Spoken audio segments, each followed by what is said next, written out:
자, 드디어 이제 주님께서 궁극의 목적을 이루시기 위해서 예루살렘으로 올라가고 계십니다. 그 주변에서 이제 예수님을 따르는 제자들이 이제 최고의 기분을 가지고 주님을 모시고 올라가고 있습니다. 날은 안식일 다음 날인 주일이었습니다. 지금 말씀대로 하면 주일입니다. 누가복음 19장 11절에 보면은 제자들의 그 기분이 어땠는가 하는 것을 아주 잘 표현해주고 있습니다. 보면 자기가 예루살렘에 가까이 오셨고 저희는 하나님의 나라가 당장에 나타날 줄로 생각함이로라, 이렇게 되어 있습니다. 이제 조금 있으면 예루살렘에 도착할 텐데 예루살렘에 이르면 이제 하나님의 나라가 임할 거라는 거예요. 그게 제자들의 마음속에 꽉 차 있는 거예요.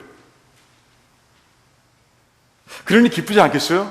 조금 있으면 보게 될 그 하나님의 나라, 그 놀라운 나라, 그리고 자기들에게 이제 상급이 임할 텐데 그건 뭘까 하면서 기대감으로 올라오고 있는 그 제자들, 그 모습을 바라보면서 주님이 조금 마음이 어떠셨을까요? 좀 불안하시지는 않겠지만 아무튼 주님의 마음이 편하지는 않으셨을 것 같아요. 그래서 오늘 말씀 바로 전에 주님께서 이제 이런 비유를 주십니다. 여러분, 그 열문화의 비유라고 들어보셨을 거예요. 내용은 간단합니다. 이제 왕권을 받으러 이제 잠시 자기가 있던 곳을 떠나는 귀인에 대한 얘기입니다. 떠나기 전에 이제 종들에게 열문화를 나눠주고, 그리고 왕권을 받은 후에 그곳에 돌아와서 이제 그들이 충성한 정도에 따라서 상급을 주신다는 그런 비유의 말씀이에요. 그러니까 예수님께서는 이 비유를 통해서 지금 기대감과 흥분에 그 차 있는 그 자기 제자들에게 이제 이런 말씀을 하시는 거예요. 내가 떠난다는 거예요. 너희들이 말하는 것처럼 지금 예루살렘에 올라가면 정치적인 그런 해방과 정치적인 그 하나님의 나라가 회복되는 것이 아니라 이제 나는 떠난다. 내가 너희들에게 무언가를 맡겨줄 것이고 내가 다시 오는 날까지 너희들은 그 일을 이루기 위해서 정말 열심으로 살아야 될 것이다. 이런 뜻입니다. 이런 뜻이에요. 하지만 그런 비유를 주셨음에도 불구하고요, 제자들의 기분은 더 신나는 것 같아. 애들 말로 하면 째지는 것 같아요. 오늘 말씀을 쭉 한번 보면 그렇지 않습니까? 그들이 막 찬양합니다. 그들이 뭐 어쩔 줄을 모르는 그런 모습을 우리가 보게 되는 것이에요. 도대체 제자들은 예수님께서 그런 비유를 주셨음에도 불구하고 왜 여전히 정말 그 클라이맥스의 기분을 가지고 지금 예수님을 모시고 올라가는 걸까? 오늘 말씀을 보면요, 본문 말씀 속에 두 가지의 원인이 담겨 있는 것을 우리가 보게 됩니다. 첫 번째 원인은 37절에 숨어 있습니다. 한번 찾아보시겠어요? 37절에 어떤 말씀이 있는지.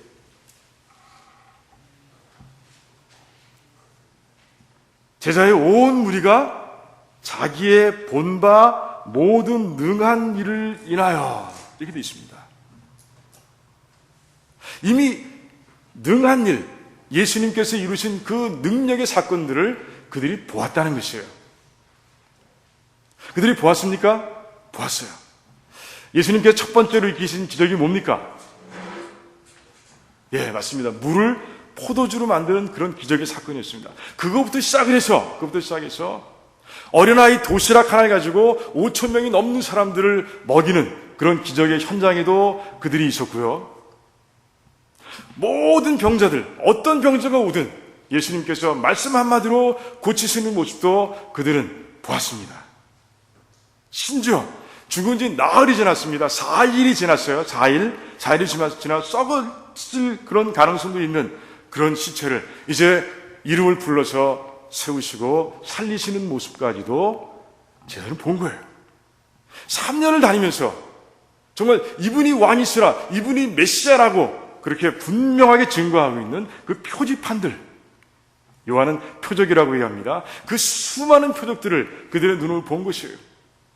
그러니 이분은 메시아라는 것이에요. 메시아, 왕임에 틀림없다는 것이에요.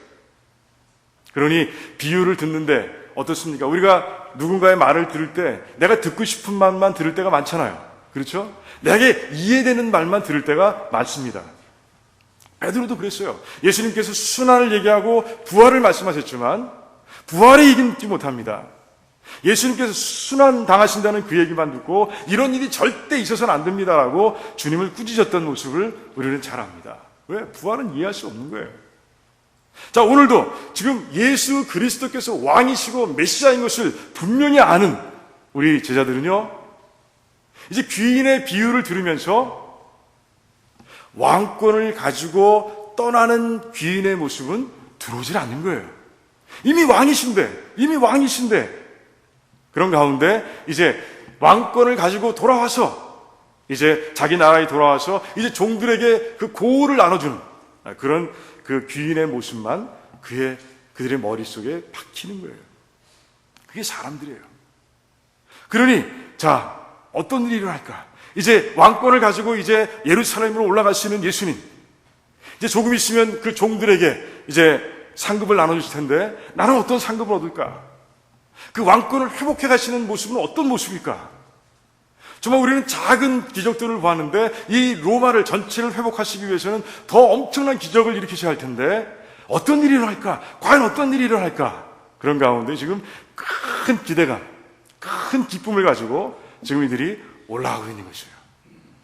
자, 두 번째 원인은 어디에 숨어 있을까요?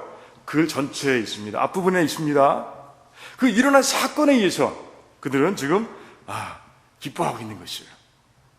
예수님께서 한 번도 그래 본 적이 없는 말씀을 제자들에게 주시는 거예요. 뭡니까? 나귀 새끼를 끌고 오라. 내가 나귀 새끼를 타야 되겠다라고 말씀하시는 거예요. 공생의 3년 동안에요, 예수님께서는 아무리 지치셨어도 그렇게 말씀하신 적 없어요. 짐승을 타신 적 없습니다. 그런데 오늘 나귀를 타시겠다고 말씀하시는 거예요. 그런데 어떤 날입니까? 어디서부터 출발해 왔습니까? 그래요. 제가 말씀드렸죠. 안식일 다음 날이라고 그랬어요. 충분히 안식을 취했습니다. 충분히 휴식을 취한 그 다음 날입니다. 안식일 내내 잘 움직이지도 못합니다. 그러니 일하지 않았을 거 아니에요. 거기다가 출발한 장소가 그 예루살렘에서 가까운 장소인 거예요. 몇 마일 떨어지지 않았습니다. 그러니 예수님의 그 육신적인 상태는 괜찮으신 거예요. 문제 없어요. 그런데 갑자기 나귀 새끼를 끌어오라 라고 말씀하시는 그 주님의 분부, 명령에 따라서 제자들은 이제 나귀 새끼를 끌고 오면서 이런 생각, 저런 생각 해보는 거예요. 도대체 왜 그러시는 걸까? 전혀 피곤하시지 않은 그 주님께서 왜 나귀 새끼를 타시겠다고 지금 말씀하시는 걸까? 그런 가운데 그들의 마음속에 담겨오는 성경 말씀이 있는 거예요. 그 성경 말씀들이 다 메시아의 강림에 대한 것들입니다. 메시아가 이 땅에 오실 것을 예언하고 있는 그런 말씀들인 거예요. 스가랴서 14장의 말씀이 생각나는 겁니다. 이제 스가랴서 첫 부분에 보면은 메시아가 오시되 어디에 오신다고요? 감람산 위에 오실 것을 그렇게 예언하고 있습니다. 그런데 지금 어디 있어요, 그들이요? 지금 바로 그들이 감람산에 있는 거예요. 예수님과 함께 감람산에 서 있으며 이제 예루살렘을 향해서 달려가고 있는 거예요. 놀라운 거예요. 스가랴서 9장 9절, 오늘도 말씀 가운데서 읽었지만, 제가 묵도하는 가운데 읽었지만, 그 말씀이 또 정말 선지자가 지금의 광경을 마치 세세하게 본 것처럼 그렇게 표현하고 있는 거예요. 시온의 딸아, 크게 기뻐하라. 예루살렘의 딸들아, 즐거이 부를지어다. 보라, 내 왕이 내게 이 말이니 그는 공의로우며 구원을 베풀며 겸손하여서 나귀를 타나니 나귀의 가장 작은 것 곧 나귀의 새끼라 라고 말씀하셨어요. 나귀를 타고 오는 그런 공의롭고 구원을 베푸시고 겸손하신 메시아를 노래하고 있는데 지금 그 말씀이 자기 눈앞에서 이루어지고 있는 거예요. 그러니 얼마나 할렐루야입니까? 할렐루야죠. 큰 기쁨으로 그들이 지금 찬양하고 왕이신 예수님을 모시고 정말 담대하고 활기찬 발걸음으로 예루살렘에 한 발 한 발 다가가고 있는 것이에요. 여러분들은 어때요? 여러분들은 예수 그리스도를 믿고 있지 않습니까? 여러분들의 영혼 가운데 예수 그리스도를 모시고 계시죠? 여러분들의 삶은 어떻습니까? 축 처져 있는 거 아니에요? 염려하고 불안하고 그리고 절망 속에서 헤매고 있지 않습니까? 아니에요. 예수 그리스도를 모신 자들, 예수 그리스도와 함께 동행하는 자들은 지금 제자들의 모습이어야 되는 것이에요. 다 그런 모습으로 살아가길 원합니다. 활기차게 찬양하며. 자, 오늘 그 반응 속에서 이제 반응들을 보면서 제자들의 반응을 바라보면서 이제 내가 평소에 예수를 모시고 예수를 대하고 있는 우리들의 태도를 한번 점검해 보자는 것이에요. 그런 가운데 이제 우리가 잘못된 것이 있으면 회개하고 우리가 결단할 것이 있다면 결단하는 시간 되기를 바란다는 것이에요. 자, 첫 번째 반응은 어떤 것입니까? 제자들이 나귀 새끼 등에 뭘 얹었어요? 자기의 겉옷을 펴서 얹습니다. 나귀가 앞을 지나가는데 그들은 자기들의 겉옷을 펴서 길에 깔아놓습니다.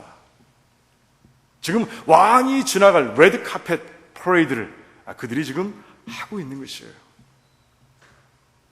우리들은 이 의미를 알기 위해서는요, 우리가 좀 더 그 겉옷이 가지는, 유대인들에게 겉옷이 어떤 의미인지를 우리는 깊이 살펴볼 필요가 있어요.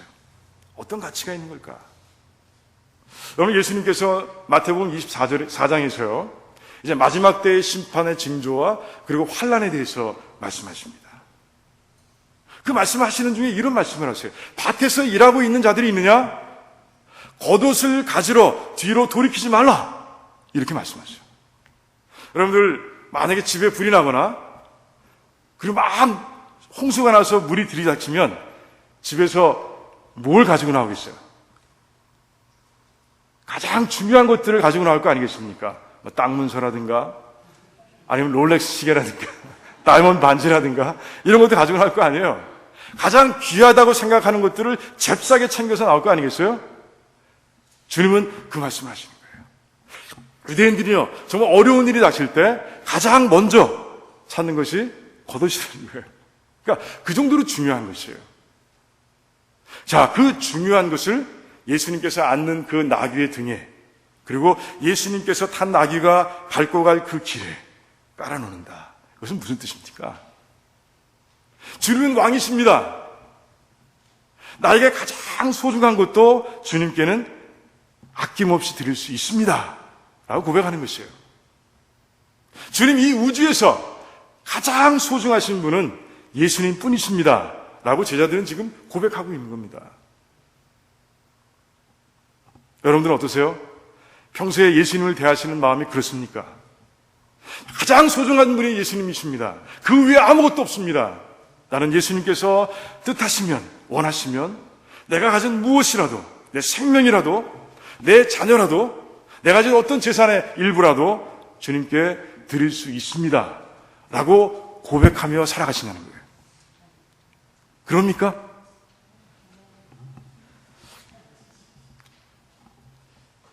아멘, 두 사람.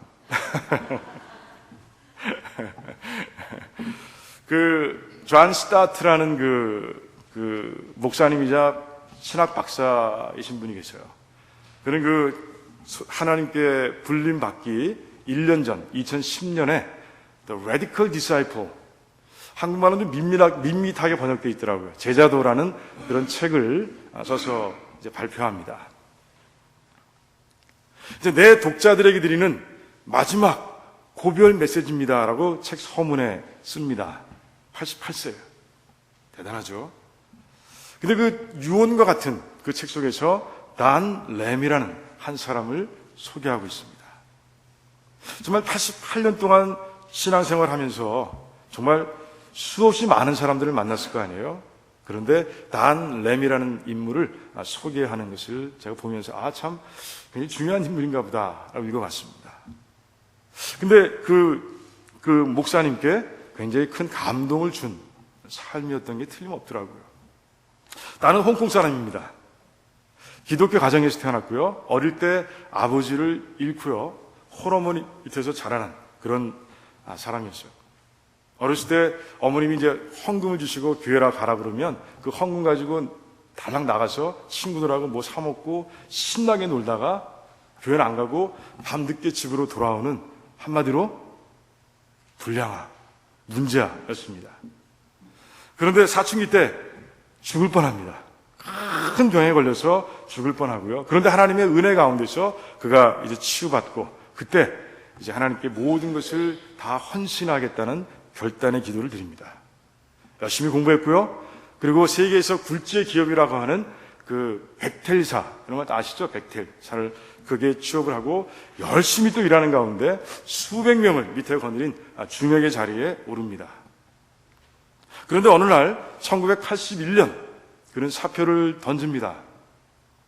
그가 그 교회를 열심히 일하는 가운데서도 교회에서 실시하는 단기 선교를 꾸준하게 참석했는데 그 동남아를 주로 다니면서 그는 하나님의 부름의 목소리를 들은 거예요. 동남아를 위해서 네가 선교해야 되겠다. 동남아를 위해서 네 나머지 삶을 바쳐야 되겠다라고 하나님께서 말씀하시는 거예요. 그는 당장에 1981년에 벡텔사를 그만둡니다. 그가 이룬 것, 그가 누리는 것, 많은 사람들이 부러워하는 것이었습니다. 하지만 그는 다 버리고 하나님께서 부르시는 동남아 지역으로 합니다. 얼마나 어렵겠어요. 그 한 선교 지역에서 새로운 선교를 시작한다는 건 쉽지 않습니다. 하지만 그는 열심히 일했고요. 이제 몽골 지역에 그리고 캄보디아, 프놈펜 지역에 선교학교를 세우고 많은 그런 차세대 리더들을 그 인종의 리더들을 이제 세워갑니다. 그러다가 1994년 비행기 사고로 인해서 그는 소천당합니다. 하지만 그의 사역은 계속 이어졌습니다. 왜? 그 누나의 가족들이 이제 감동을 받고 그 현지로 나가서 그의 사역을 계속 이어가고 있다고 얘기합니다. 그렇습니다. 여러분, 구원에 대한, 천국에 대한 예수님의 비유를 기억하십니까? 밭에서 일하다가 땅에 감추인 보화를 발견한 그런 소작인이 자기가 가진 모든 것을 다 팔아서 그 보화가 감추어진 밭을 사는 것, 그것이 바로 구원이라고 얘기합니다. 세상에서 가장 귀한 진주를 발견한 진주장사가 자기가 가지고 있는 허접스레한 그런 모든 진주를 다 팔아서 그 귀한 진주를 사는 것이, 그것이 바로 구원이다라고 얘기합니다. 구원에 필요한 믿음의 내용이 바로 그런 것이에요. 이미 다 들여서 주님을 샀습니다. 그런데 뭐가 아깝겠습니까? 이 믿음만 있으면 우리는 뭐든 아깝지 않은 거예요. 저는 우리 귀한 백성들이요, 이런 삶을 살아가기 원합니다. 주님께서 원하시면 하나님의 뜻이라고 하면 나의 무엇이라도 당장 드릴 수 있는, 그래서 하나님의 영광을 위해서 살아가는 그런 귀한 백성들이 되시기를 주님의 이름으로 축원드립니다. 두 번째 반응은 무엇입니까? 찬송이었어요. 찬양. 그 찬양의 내용이 무엇입니까? 왕이시라는 것이에요. 지금 우리들이 모시고 가는 분이 왕이십니다. 왕이십니다. 그들은 이 감정, 이 부글부글 끓어오르는 이 기쁨의 감정을 억누를 수가 없는 거예요. 자기만 알 수 없는 거예요. 자기만 아는 걸 충분하지 않은 거예요. 그런 가운데 그 절기를 맞아서, 6월절을 맞아서 그 예루살렘에 이미 와 있는 백성들, 지금 같이 예루살렘으로 내려가고 있는, 올라가는 백성들, 이들에게 선포하고 있는 것이에요. 이는 주님의 이름으로 오신 왕이라, 하늘엔 평화라, 더 높은 곳에 있는 하나님께 영광이라 라고 노래하고 있는 모습을 보게 됩니다. 그래요. 주님을 모신 자의 삶이 그런 것이에요. 예수 그리스도를 분명히 믿고 구원의 확신을 가지고 있는 사람들의 삶의 모습은 바로 그렇게 되어야 되는 것이에요. 찬양이 있어야 되는 것이에요. 하지만 나만 즐기기 위한 찬양이 아닙니다. 정말 찬양을 통해서 모든 사람들에게 이분이 왕이십니다, 이분이 메시아이십니다 라고 외칠 수 있는 그런 삶을 살아가야 되는 것이에요. 여러분들이 그런 삶을 살아가게 되시기를 정말 주님의 이름으로 축원드립니다. 저는 그 선교지에 가서 이렇게 살아가는 사람들을 여럿 보고 왔습니다. 선교지 3일째 되는 날에는요, 미전도 지역을 찾았어요. 밧데이죠. 처음에는 하비자 밧데이로 우리가 갔는데, 그 하비자 밧데이로 가는 입구까지 가보니까 한 청년이 저 앞에서 걸어가고 있는 거예요. 선교사님이 막 반가워가지고 차를 그 옆에 대고 루시오 하고 부릅니다. 그러니까 미 전도 지역, 즉 밧데이로 전도 간다는 이야기를 듣고 나도 가겠다고 자원에서 나선 그런 청년 전도사였어요. 근데 나중에 알고 보니까 제가 나중에 태워서 집 입구까지 내려다 주는데 우리 선교사님과 함께 그 거리가 상당한 거예요. 선교사님이 물어봤더니 1시간을 걸어온 거예요. 거기까지. 저는 깜짝 놀랐어요. 야, 자기 민족, 그 외진 곳에서 복음을 모르고 살아가는 사람들이 있다는 얘기를 듣자 루시오는요, 그냥 불언 천리하고 걸어서라도 거기까지 온 거예요. 그리고 우리가 다니면서 열심히 복음을 전하는 그런 모습을 봤어요. 얼마나 감동이 되든지. 그래, 저거지. 그래서 예수 그리스도를 정말 믿고 구원받은 사람들의 삶의 모습은 바로 저래야지 하는 생각을 하고 왔어요. 두 번째, 이제 꾼바, 두 번째 방문한 곳이 꾼바 밭대인데 그곳에선 루시오가 거기 살았다고 그래요. 살았던 집을 가봤습니다. 정말 지저분하고 거기서 어떻게 살았을까 하는 생각이 듭니다. 그런데 거기서 복음을 확실하게 믿지 않는 한 여인을 만난 거예요. 젊어요. 젊은데 결혼도 안 했는데 이 배는 나와 있더라고요. 마음이 아팠어요. 근데 그 얘기를 듣자마자 함께 간 그런 마니갓 그 목사님이 또 이제 그 복음을 전하기 시작하는 거예요. 그 자리에서 당장 전하기 시작하는 거예요. 그리고 복음을 믿겠다는 그런 확신이 나올 때까지 전하고, 그리고 이제 그 영접 기도까지 인도해 주는 모습을 보았습니다. 초놈을 아끼지 않고, 좀 이런 영혼을 만나면 당장 복음을 전하는 그 열정을 바라보면서 참 큰 감동을 받고 왔어요. 그 마지막으로 간 곳이 꾸아반떼, 잘 이어지지가 않아요. 꾸아반떼 밭대입니다. 그곳은요 다 생고구마입니다. 복음을 전혀 모르는 사람들이 그곳에서 살고 있었어요. 복음이라고 해봐야 이제 캐톨릭과 그들이 믿는 뭐라 그랬죠? 부두교가 믹스된 그런 복음도 아닌 복음을 믿고 살아가는 그런 사람들이었어요. 집집마다 다니면서, 루시오는 집집마다 다니면서 사람들을 불러 모았습니다. 다 모이자 이제 마니갓이 일어나서 이제 복음을 전했습니다. 디베이팅이 일어납니다. 나도 하나님 믿는다. 하지만 그들이 믿는 하나님 진짜 하나님이 아닌 것이에요. 우리가 신령과 진정으로 하나님께 예배드려야 한다 그러는데 진정의 하나님이 아닌 거예요. True God가 아닌 거예요. 그런 가운데 마니갓이 얘기하고 또 루시아가 옆에서 얘기하고 그 디베이팅 하게 됩니다. 돌아올 때는 아무 소득 없이 돌아왔어요. 아무도 믿지 않습니다. 마음도 움직인 것 같지 않아요. 그런데 놀라운 것은 집에 돌아오셨어요. 이 선교사님께 전화가 온 거예요. 마니갓이 정말 부담이 된 거예요. 제가 가겠습니다. 제가 가서 그 지역을 복음화하는데 제가 헌신하겠습니다라고 그렇게 얘기하는 거예요. 쉽지 않아요. 마니갓은요 걸어갈 수 있는 거리도 아닙니다. 그는 그곳에 가기 위해서는요 이제 오토바이를 타고 그 상업용 오토바이를 타고 값을 치르고 가야 돼 있고요.